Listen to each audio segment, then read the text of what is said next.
जाए के सब नमा ते कहीं कहरिया कहरिया अलगा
के बाद नगर नगर के बाद हर अलग अलग बा तोहरी लोकेशन पेशन पकड़ता रहे जाए खातिर केहू झूठ भरता में तोहरी केहू आके जाए खातिर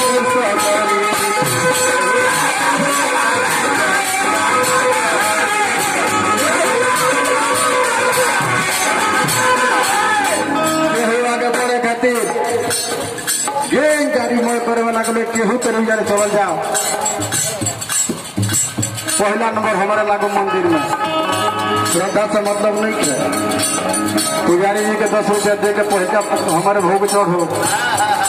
कुछ लोग बाटे झूठ फूर मोह के सहारा लेता रहे हम ही अगला पक्ति में रही केहू झूठ फूर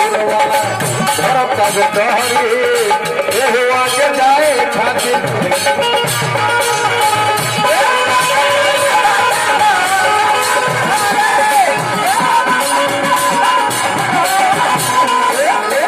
गाँव में कुछ लोग बड़े केहू सत्य जलेबा माया के बजरिया केहू सत्य जलेबा माया के बजरिया केहू सत्य जलेबा माया के बजरिया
कोरोना में भुला भैया यही कोरोना में प्रधान जी लोग प्रमुख जी लोग विदेशी लोग सबके कहते के ना विधायक जी लोग जे रहल हा जो सरकार की ओर से आवत रहल हा तो जब काटोलन के दे दो के रोजी रोटी चलो तो कुछ ना तो के नाव पे दे दो कि जनता जियो ओहू के हम लूटे में नागल रहे हम लोग ओहो एगो सेवे करता रहे लोग कि अपना घर से पैसा खर्चा क के आ जनता की हमें केहू साबुन देते रहल, केहू मास्क देते रहल, केहू सैनिटाइजर देते रहल। तो सबका अपन तरीका बा। केहू चावल देते रह, केहू दाल देते। हाँ केहू तो सेवा के बुझता मेवा, आ केहू तो लूट लेता भाई के खलेवा।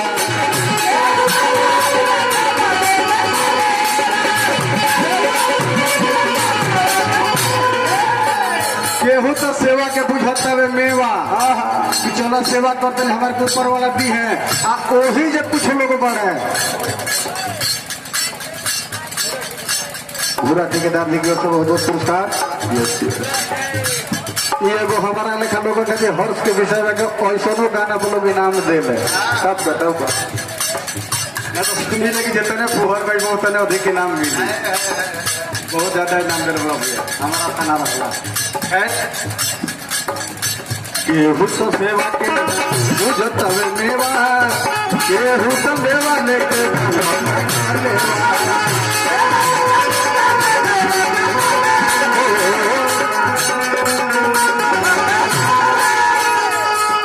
केहू तो लेवा छीन बांधता तो लेवा, गरीब सुतल बन करा के लेवा छीन लेता। गरीब सुतल बटो करा नीचे से लेवा छीन लेता कि चल हो कहीं बेचना दारू में काम चल वही को तोहरी बनाते ना वही बात कुछ और लोग और ही बना केहू ऐसा बात है।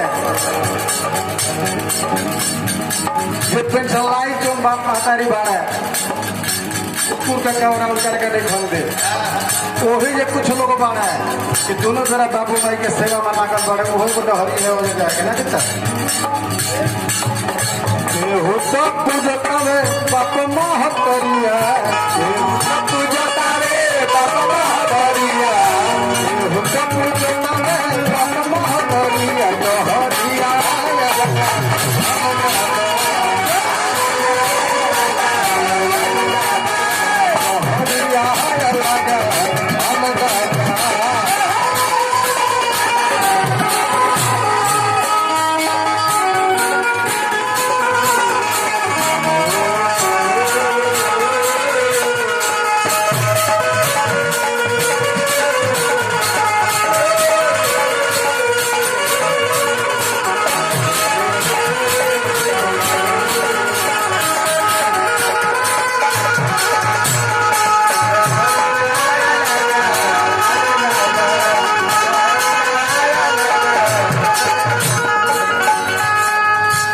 लास्टरा में बाबा दीवाना को है बाप करो छोड़ो नहीं आसो नहीं आओ हरी जोड़ो।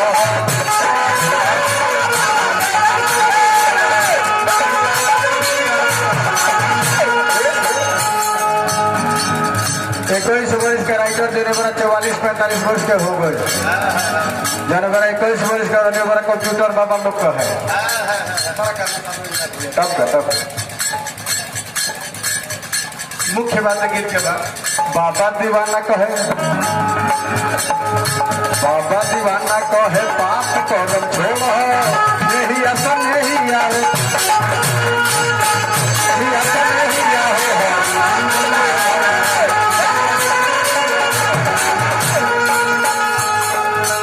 बाबा दीवाना कहे पाप करम छोड़ो नहीं आसा नहीं आके हरि जी ने मोड़ो। ललटुन को भानवा के ललटुन को भानवा